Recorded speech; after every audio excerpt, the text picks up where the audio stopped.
Dua jenazah korban KLM Nurul Salsa 01 yang tenggelam di perairan Kabupaten Kepulauan Selayar berhasil diidentifikasi tim DVI Bidokes Polda Sulawesi Selatan. Hasil identifikasi kedua jenazah diumumkan di kantor Bidokes Polda Sulsel, Jalan Andi Kumala, Kecamatan Tamalate, Kota Makassar pada Kamis 23 Juli 2026.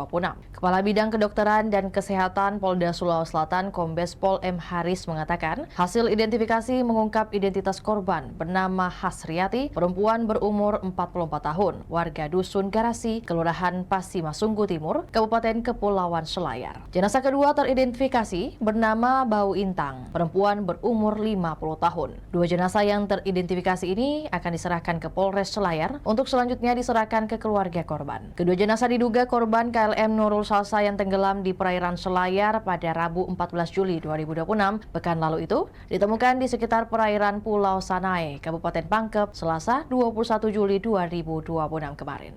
Itulah tadi berita hot news kita pada hari ini. Saksikan berita hot news lainnya hanya di kanal YouTube dan Facebook Tribun Timur. Download Tribun X sekarang, menghadirkan lokal menjadi Indonesia.